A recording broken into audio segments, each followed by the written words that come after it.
نحمده ونصلي على رسول الكريم وبعد اعوذ باللہ من الشیطان الرجیم بسم اللہ الرحمن الرحیم وقل رب زدنی علما وقال تعالی وَلَقَدْ آتَيْنَا دَاوُودَ وَسُلَيْمَانَ عِلْمًا قال النبي صلی اللہ علیہ وسلم طلب العلم فریضۃ علی کل مسلم وقال علیہ الصلاۃ والسلام اللہم انی اسألک علما نافعا واعوذ بک من علم لا ينفع۔ محترم ذمہ داران Iqra Islamic and English medium school Kadapa, میرے بزرگوں، دوستوں، اسلامی مائیں اور بہنیں، السلام علیکم ورحمۃ اللہ وبرکاتہ۔ سب سے پہلے میں اللہ کا شکر بجا لاتا ہوں جس کے فضل و کرم سے آج ہم لوگ Iqra Islamic and English medium school کے 5ویں سالانہ اجلاس میں شریک ہیں۔ اللہ کرے کہ ہمارا یہ جمع ہونا ایک نیک مقصد کے لیے ہو اور اس میں امت کے لیے بہتری ہو، فائدہ ہو۔ میں اس اقرا اسلامک اسکول کے منتظمین، اساتذہ، ذمہ داران اور اس کے چلانے والے تمام حضرات کو مبارکبادی پیش کرتا ہوں کہ آپ حضرات کی محنتوں کا ابھی ہم نے مشاہدہ کیا۔ الحمدللہ ہمارے بچے اور بچیاں بہترین مظاہرہ کر رہے تھے،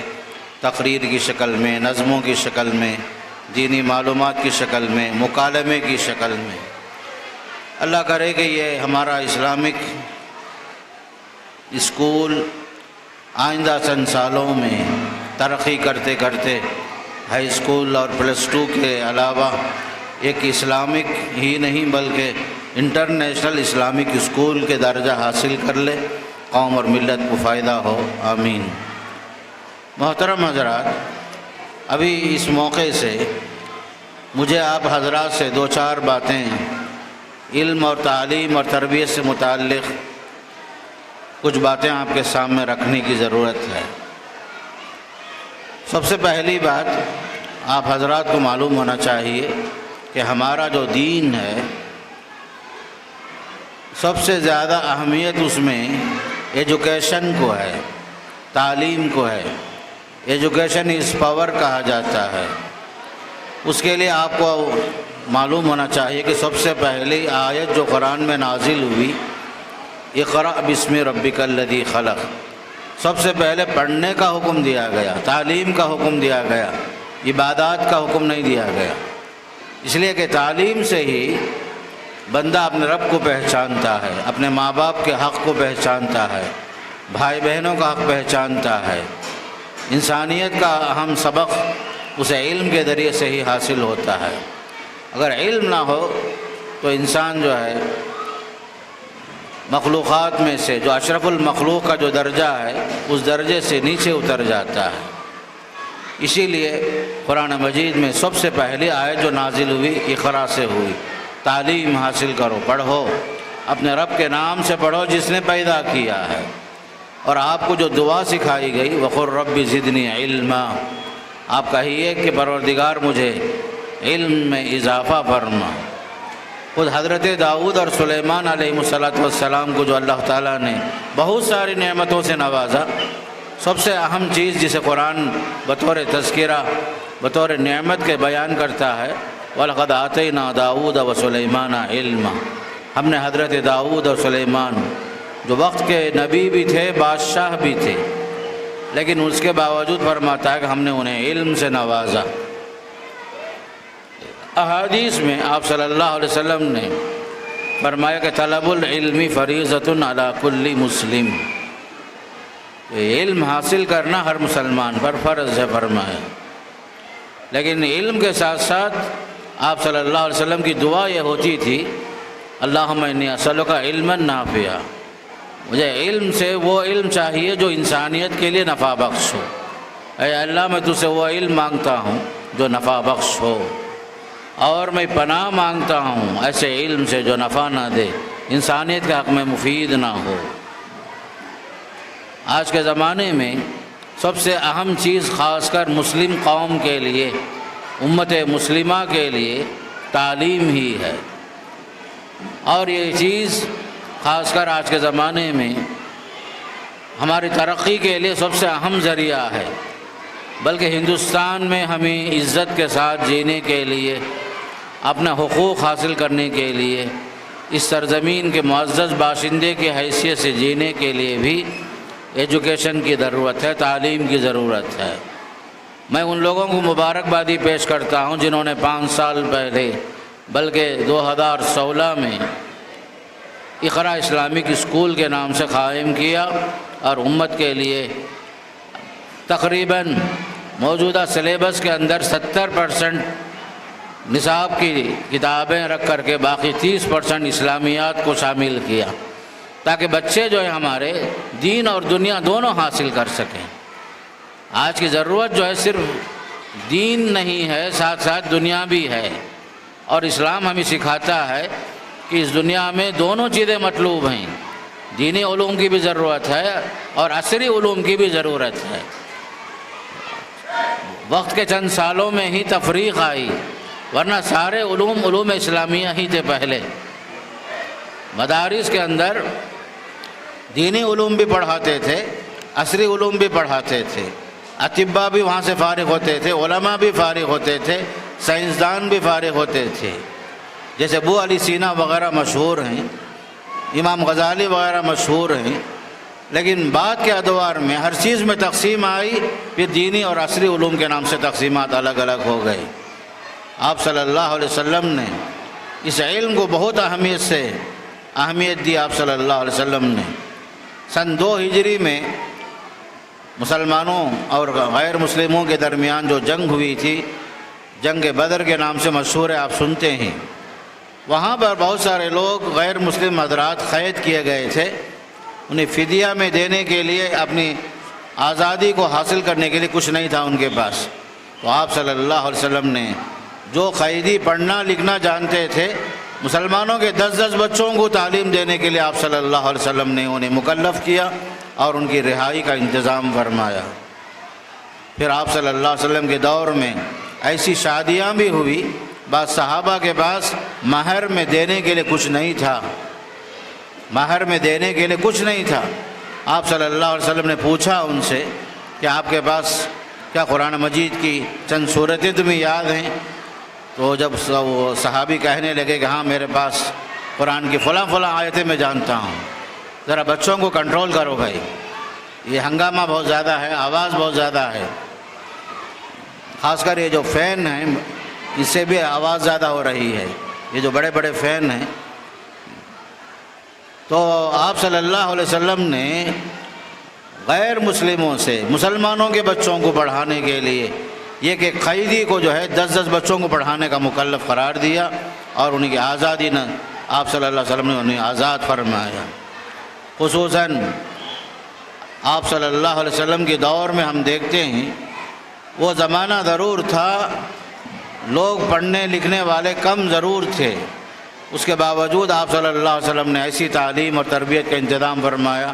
صحابہ میں اسپیشلسٹ آپ نے تیار فرمایا مختلف علوم اور فنون میں، حلال اور حرام میں بعض صحابہ کو آپ نے تخصص کے ذریعے سے، اسپیشلسٹ کے ذریعے سے بعض صحابہ کو آپ نے تعلیم دی، بعض صحابہ علم میراث میں ماہر تھے، بعض صحابہ قرآن کی تعلیم اچھا پڑھنے والے، ایسے بھی لوگ تھے۔ آپ صلی اللہ علیہ وسلم نے فرمایا کہ قرآن سیکھنا ہے فلاں صحابی سے سیکھو۔ میدان سیاست میں کچھ لوگ ماہر تھے، آپ صلی اللہ علیہ وسلم نے انہیں اسلامی سیاست بھی سکھائی، تعلیم میں، تربیت میں، بلکہ دنیا کے ہر میدان میں سیاسی اعتبار سے، سماجی اعتبار سے، معاشی اعتبار سے مفید معاشرہ آپ صلی اللہ علیہ وسلم نے قائم فرمائی۔ تو آپ کا دور جیسے کچھ گزرا، اس زمانے میں ہی تعلیم کا چرچا عام ہونے لگا، گھر گھر میں علم کا چراغ روشن ہوا، جہالتیں ختم ہوئی، بلکہ قریب کے زمانے میں 100 اہم شخصیات پر مائیکل ہڈسن نے کتاب لکھی دا 100 میں، اس میں عظیم شخصیات کو اس نے جمع کیا۔ اس نے سب سے پہلے آپ صلی اللہ علیہ وسلم کو شمار کیا، اس میں آپ کے بارے میں لکھا۔ لوگوں نے پوچھا کیا وجہ ہے کہ محمد صلی اللہ علیہ وسلم کا نام دا 100 میں سب سے پہلے ہے؟ اس کا جواب اس نے یہ دیا، میں نے سب کا مطالعہ کیا، ارسطو کو دیکھا، سکندر کو دیکھا، بلکہ جو اس زمانے میں انبیاء علیہ السلام میں عیسیٰ علیہ السلام، موسیٰ علیہ السلام، ان سب کے حالات کو میں نے دیکھا۔ ان کی تعلیم کے اندر یا تو دین ہے یا تو دنیا ہے، لیکن آپ صلی اللہ علیہ وسلم کی سب سے اہم خصوصیت یہ ہے، آپ نے دین کے ساتھ دنیا کو بھی آپ نے اہمیت دی۔ دونوں قسم کے علوم کو آپ صلی اللہ علیہ وسلم نے اہمیت دے کر کے امت کو جو ہے ایک بہترین امت، خیر امت کے لقب سے نواز کر آپ صلی اللہ علیہ وسلم نے بہترین گائیڈنگ فرمائی، اور آپ صلی اللہ علیہ وسلم نے بہترین رہبری فرمائی۔ آج کا دور خصوصاً تعلیم کا دور ہے، تعلیم کا زمانہ ہے، یہ علم کے ذریعے سے ہماری عزت ہے۔ بلکہ آپ کو معلوم ہونا چاہیے کہ علم کے میدان میں خاص کر آپ صلی اللہ علیہ وسلم نے اپنے بارے میں بتایا، انما بعثت معلما، میری حیثیت معلم کی ہے، مدرس کی ہے، استاذ کی ہے، مجھے اللہ تعالیٰ نے معلم بنا کر مبعوث فرمایا۔ اس سے خود اندازہ ہوتا ہے کہ تعلیم کا کتنا اہم مقام ہے۔ آپ کی بعثت کا مقصد خود بتایا گیا کہ آپ معلم کی حیثیت سے دنیا میں تشریف لائے ہیں۔ سکندر اعظم کہتے ہیں کہ والدین مجھے دنیا میں لائے، لیکن میرے استاذ نے مجھے زمین پر سے آسمان کی طرف اڑنا سکھایا۔ تو اس سے بتانے کا مقصد یہ کہ ایک استاذ کا مقام کتنا اونچا ہے، بلند ہے، کہ ایک استاذ جو ہے وہ چیزیں سکھاتا ہے جو ماں باپ نہیں سکھا سکتے، ایسی تربیت کرتا ہے، ایسی تعلیم دیتا ہے جو اس کے گھر میں حاصل نہیں ہوتا۔ اس لیے میرے دوستو، خاص کر آج کے زمانے میں اپنے اساتذہ کا احترام کرنا بھی ضروری ہے، اپنے اساتذہ، اپنے ادارے کا خیال رکھنا، اور خصوصاً جہاں سے ہم تعلیم حاصل کرتے ہیں وہاں کے انتظامیہ اور اس ادارے میں پڑھانے والے اساتذہ، یہ سب کے سب قابل احترام ہیں۔ ان حضرات کی بڑی کوششیں ہوتی ہیں، تعلیم کے ذریعے سے افراد سازی ہوتی ہے، تعمیر شخصیت، ایک شخصیت کو نکھارنے کے لیے، ایک آدمی کو اچھا انسان بنانے کے لیے تعلیم کی ضرورت پڑتی ہے۔ نبی کریم صلی اللہ علیہ وسلم نے خصوصاً یہ ارشاد فرمایا، طلب العلم فریضۃ علی کل مسلم، ہر مسلمان پر علم حاصل کرنا ضروری ہے۔ آپ دیکھیے سورہ رحمان کی شروعات میں نعمتوں کا تذکرہ ہے، بطور نعمت اللہ نے فرمایا الرحمن علم القرآن، آغاز میں ہی فرما دیا رحمان وہ ہے جس نے قرآن سکھایا۔ تعلیم قرآن کو بھی نعمتوں میں سے سب سے بڑی اور اہم نعمت کے طور پر اللہ تعالیٰ نے اس آیت میں ارشاد فرمایا۔ آزادی ہندوستان کے بعد آپ دیکھیں گے تقریباً 75 سال ہو گئے ہم لوگ ہندوستان، آزاد ہندوستان میں جیتے ہیں۔ یہاں پر یونیورسٹیاں ہیں بہت، لیکن مسلم قوم کی تعلیم اور تربیت کا اندازہ اگر آپ جو ہے لگانا چاہیں گے تو مسلم قوم سب سے پیچھے ہے۔ مسلم ممالک اگرچہ کہ 50% ضرور ہیں، لیکن یونیورسٹیاں بہت کم ہیں۔ ہم نے ہندوستان میں 100 سال حکومت کی، لیکن افسوس کی بات جو ہے وہ چیزیں بنائے جیسے قطب مینار ہے، تاج محل ہے،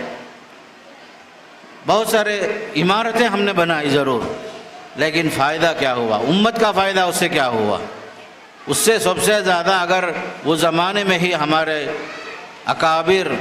جن لوگوں کو اللہ نے موقع دیا ہندوستان میں حکومت کرنے کا، یونیورسٹیاں قائم کرتے، تعلیم کے میدان میں قربانیاں اگر پیش کرتے، تو ہماری قوم یہاں ہندوستان میں 20 کروڑ آبادی کے اندر ہماری جو حیثیت تعلیم میں 4-5% سے زیادہ نہیں ہے۔ آزادی سے پہلے ہم لوگ جو ہیں 40-45% حکومتی عہدوں پر تھے ہندوستان کی آزادی سے پہلے،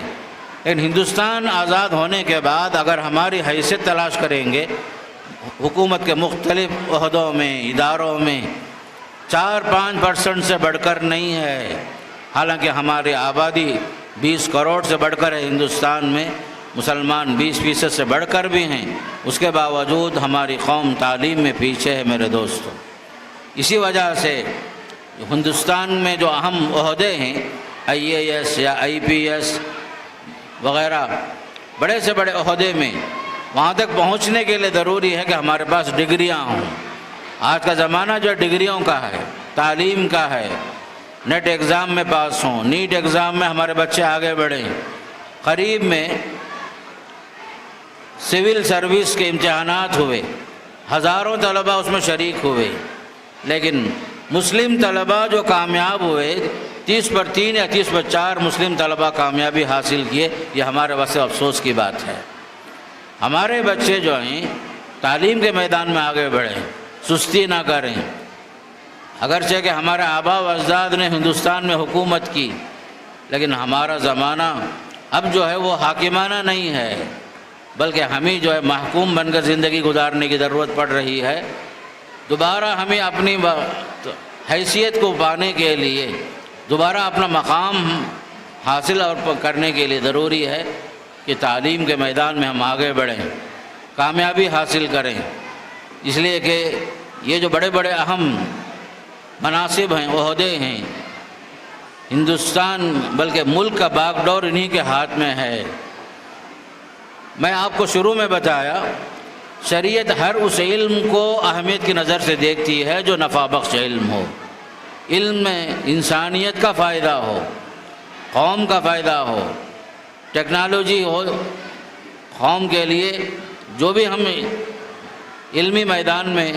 ترقیاں کریں گے جس سے انسانیت کو اگر فائدہ پہنچتا ہے تو یہ بھی ایک عبادت ہے میرے دوستو۔ دنیا جو ہے تعلیم کے میدان میں آگے تو بڑھی، لیکن نتیجہ یہ ہوا جس تیزی کے ساتھ ہم آگے بڑھ رہے ہیں تعلیم میں، ٹیکنالوجی میں، بربادی بھی اسی انداز سے تیزی کے ساتھ آ رہی ہے۔ انسان کو انسان ختم کرنے کے لیے، حکومتوں کو تباہ کرنے کے لیے اپنی ٹیکنالوجی کا استعمال کرتا ہے، قوم اور ملت کا فائدہ ہو یا نہ ہو، لیکن انسان آج کے زمانے میں علم کو جو ہے اس نے کیا سمجھ لیا، برتری کا ذریعہ سمجھ لیا کہ ہر لحاظ سے میں آگے ہوں، ہر لحاظ سے میں سب سے آگے بڑھ جاؤں۔ قریب میں رپورٹ آئی، ترکی میں جو زلزلہ آیا، ترکی ہو، شام ہو،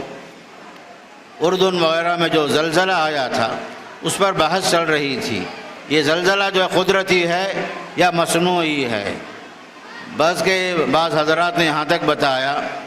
کہ یہ چیز جو ہے خاص کر کے ہار